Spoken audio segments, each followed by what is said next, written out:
Hey guys, this is John. I'm playing Liordis 31 in the 5-minute pool on ICC. This guy's an IM, and I need to get back on the winning path because I've just been getting crushed in Blitz lately. So it's been my weakest time control. I'll play knight f3 here. Doing well in bullet and standard, but Blitz, nothing doing. So usually they play for e5 if they adopt this setup. I'll play e4 and then just bishop e2 and castles. This is a setup that black can play against a lot of systems. Usually go c6 and queen c7 here after. I might play an early d5. This is a bit of a simplistic way to play it, but I'm just trying to define the pawn structure early on. Because sometimes if you delay relieving the tension, whether it's pushing d5 or taking on e5, black can take on d4 at an appropriate moment when it's nice for them. Okay, so let's play queen c2, just guarding e4. He'll probably play a5 to stop me from playing b4. But maybe now I get this move in. This seems all right. I have a threat to take on c5 and then win the e5 pawn. So he comes back, defends that. Okay. Maybe f5 is coming in the future. But for now, I think I can do this with the idea of playing a3 and then b4. I didn't play a3 right away because he can play a4 then, and it might be hard for me to get the b4 advance in because he could take en passant if that were to occur. All right, maybe bishop h6. Yeah, let's stick the bishop in. That slows him down because now he has to play rook e8 and then f5 is hindered. Okay, let's play a3. Looking to play b4. So we have a slightly strange position already. All right, plays queen b6, stops b4 for the moment. Probably rook b1 makes sense against this. Just defending this pawn, he was threatening to take it. Black seems a bit cramped to me. I'm not sure about his setup right now. Okay, if I bring the bishop back, he's going to play this knight into c5, I think he's saying.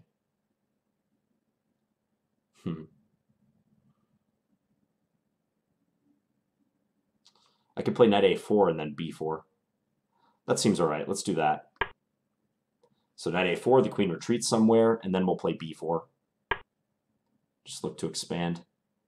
So b4, take, he can take here. I have to take with the e-pawn in that case. But that might be all right. We might be okay with that turn of events. All right, let's do that. Pre-move this capture. I'll pre-move this capture too.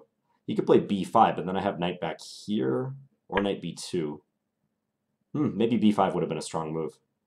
Ah, this is annoying. Threatening bishop f5.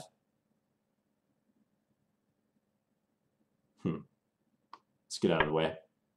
My bishop holds the c4 pawn, so that's okay for now. So I want to advance my c pawn at some point, probably c5. So let's do this and start bearing down on the queen. If knight e4, I can play queen b2. That should be all right for us. Yeah, let's come here. Maybe bring the bishop back to e3 and try to utilize the b6 square as well.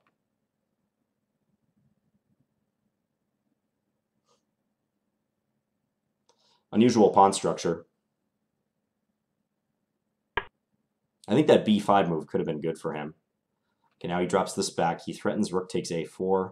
I probably have to move that knight. Knight c3, take. Queen takes, bishop f6. Okay, that seems fine. Because if he puts the bishop on f6, he can't move the e-pawn up yet. That's important. I might have some threats on g7 eventually. c5 would be a nice move to get in right now, but I don't think it works. Let's just play this rook over. Still a decent amount of time for both of us. Yeah, moves bishop there. What about c5 now, though? c5, e4, knight d4. How do we like that?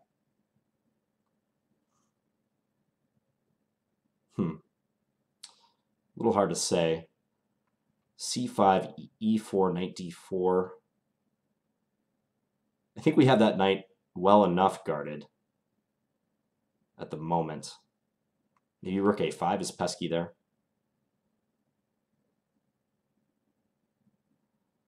could play queen d2 as a precautionary measure, but then he has time to play b6. Okay, I'm going to risk this move. I'm going to see what happens after this. I'm a little worried about e4, knight d4, d takes c5, b takes c5, and then rook a5, though. Not sure about this. Oh, he plays rook a4 instead. Okay, here I might have queen c or knight b5 hitting the queen on c7. Let me just double check something. Knight takes f5 does not work at all. He just takes our queen. Queen e3, he might have knight takes c5. No, but then I have knight b5. Okay, let's do this. Let's try that move. So if he takes our queen, we take c7. Unfortunately, he's got a big time edge now. But I like the look of our position. If queen a5, we can swap and then play knight d6. That must be good for us. Attacking the rook, attacking the bishop. Also hitting b7, too. Yeah, and my c-pawn will be rolling. So he has to choose wisely with his queen now. And if the queen moves back to like d8, let's say, I can play queen b3, hitting the rook, and then get the knight into d6 on the next move, once he addresses the problem with the rook. Okay, so let's come here. c5 is defended by this rook. Yeah, he does have that move. Maybe bishop d2.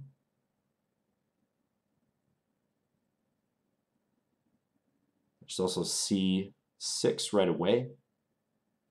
Let's play bishop d2, though. No.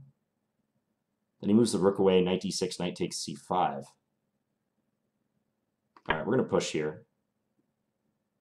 Let's see what we can make of this. At least I get my pawn to c7. I think that's got to be helpful in virtually every line. What? Really? I don't think that works at all for you. Rook takes b5 seems very weird. Guess we'll find out. Okay, so c7?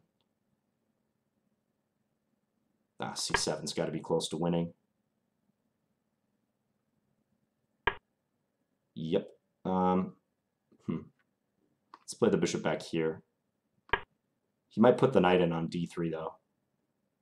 But I think that's okay. We can take and then play rook e1. Looking to get in on e8.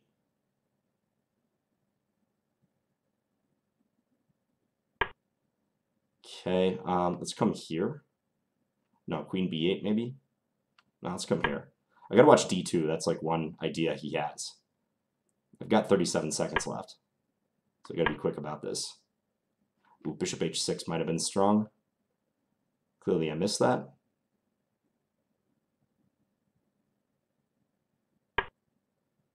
Let's go h3.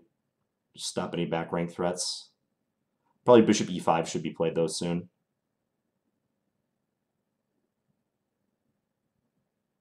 He could take on h3, but that's totally unsound. Okay, so let's do this. I'm just going to go rook b5, rook b1, or rook b8, rather.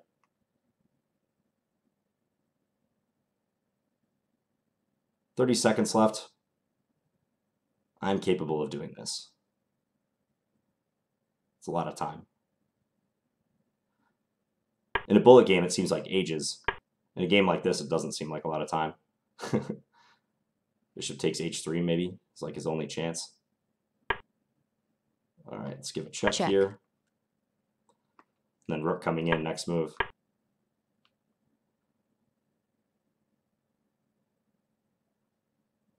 And that will win the game. He resigns. Okay, let's take a look at this one.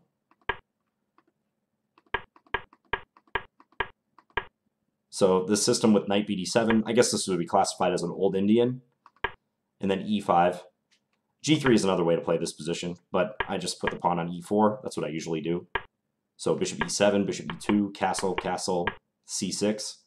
So oftentimes I'll play like rook e1 or maybe bishop e3.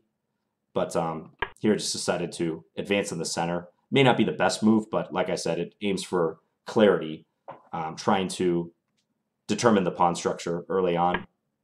It does give up the c5 square, so it makes sense that he jumps his knight in, queen c2. Now his next move is like utterly standard. I predicted he would play it.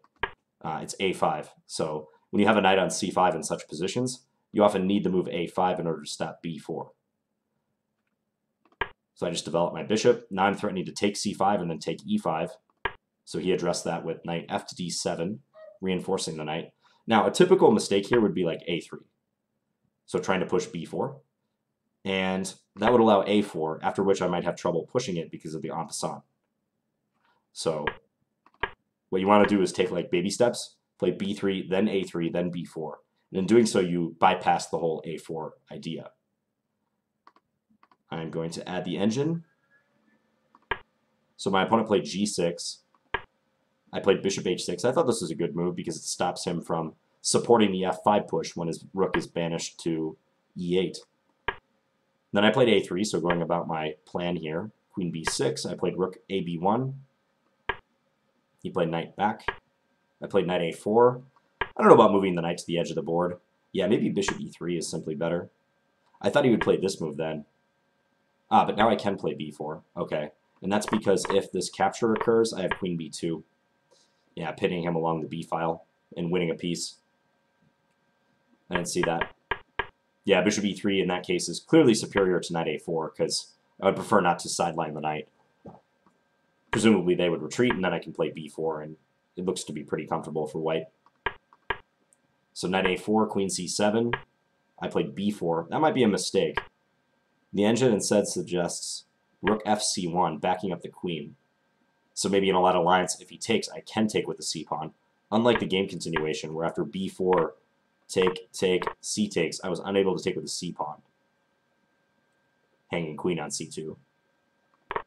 So I took this way. Yeah, and I thought b5 was maybe an opportunity that he missed. Yeah, because I can't take it, so he has a chance to get rid of this otherwise weak b-pawn. If knight c3, b takes, I guess I might be able to win the pawn back, go after his queen, take c4, but he has a pretty solid structure otherwise. Queen b8, let's say bishop or queen takes c4, knight f6, yeah, bishop f5 coming maybe. Somehow seems easier to be black here. I think my weaknesses may come to tell in this position. So he played knight f6 instead. I sidestepped with my queen. So now at least b5 has been negated. Rook over here, possibly a mistake. Computer prefers rook a1. This seemed more natural though. Line up with his queen. Knight e4, queen b2, knight b8. So here I can play forcefully c5. Interesting. So if he takes this free piece, bishop b5, forking the two rooks. And if bishop d7 plays c6, that's very complicated. I mean, I don't think I would find that in a blitz game most of the time. Sacrificing the knight, but gaining material and an attack in the process with this bishop b5 and c6 operation. Yeah, that's very tough. So I just moved my knight. Knight c3. He took. I took with the queen. And now I really wanted to get c5 in. That was kind of the move I was building up towards. But it wasn't so easy to execute because there were complications here. And I thought a little while and then I played c5 with about 2 minutes left on my clock. But I was worried about the implications of e4 with the discovered attack on my queen. So I played knight d4, take. I thought he might try rook a5 right now. This move concerned me, attacking this pawn. And in that case, it looks very sharp. The computer suggesting g4, stabbing with the pawn. Oh, and the bishop's trapped. What if rook takes c5? Queen e3, calm move. And he's still going to be trapped. So if rook takes c1, rook takes c1, yeah, if he takes here, I can take with my queen because the bishop on h6 is defending the rook. So maybe I have a chance to win that bishop on f5. Okay, so maybe my intuition was somewhat correct and that c5 should be played in that position, but I mean, I was a little bit worried about this also, so my intuition said be careful if this happens. But the computer's clearly showing an advantage for white. Rook a4, and it was nice to find this move, knight b5. In doing so, we get out of the pin, that uncomfortable pin with the dark square bishop that we were under, and we were attacking his queen too. So if he takes my queen, I take c7, I'm attacking his rook, and his bishop's hanging. This must be turning out excellent for me. Yeah, and also there's that g4 idea. So if like rook c8, rook takes bishop, rook takes knight, I have g4 at the end. I didn't look at that at all in the game. In fact, I wonder if I had an opportunity for it. Knight b5, he went back here, queen b3. Yep, right here. Could have played g4. Chess is so interesting, you know, like, I was completely focused on this side of the board. After rook a5, like, didn't even consider anything on the king side. You know, I scanned the board, but, I mean, g4, I clearly see now it's a good move, but at the time, it's just, this move did not enter into my thought process at all. But the light square bishop has nowhere to go. So instead I played c6, just kind of barreled forward. This looks to be a good move too, though. Now this move was baffling. Rook takes b5. I think that's pretty much giving up the game. I thought he would at least try to move the knight, but maybe moving the knight is not great also, because I'm probably playing c7 and getting this knight into d6 very soon. So maybe he saw that that knight was bound for d6, and he just decided to get rid of it. But yeah, this must be just winning at this point. Sure, I didn't play this in the most precise way, but it was enough. Like, I don't think I really needed the move h3 coming up. Yeah, here I missed bishop h6, which would separate his king and his dark square bishop. King takes, take here, and my rook defends the pawn. Oh, he has d2, but I guess d2 doesn't work. Because I can go check here and then check and pick up this pawn. Okay, so bishop h6 would have been winning. I played rook here just to make sure that d2 doesn't happen. My bishop does a good job of holding this pawn. h3, I don't know why I played that, just get rid of the back rank threat, just try to find something fast to do in time pressure. Bishop e5, and now I had in mind this plan, getting the rook to b8, which incidentally I maybe could have tried like right around here too, like this. d2 might complicate things though, attacking the rook and also attacking this rook on b1. So it's probably better I didn't do that. Yeah, and as played, it's totally winning. He gets bishop d7 in, but I have this check, fortunately. And then rook b8. And he resigned. Okay, so finally got a win in the Blitz category. Feels good.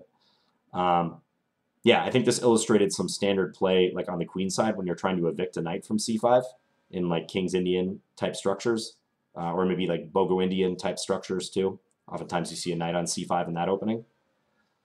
Yeah, and it looks like he missed a big opportunity with b5 in the position I was just showing. Right after the trade happened on d5, I think that b5 move would have been good for him, with complications that probably favor black. So hope you guys enjoyed this one. I'll be back tomorrow with another video, and thanks for watching, guys. Bye.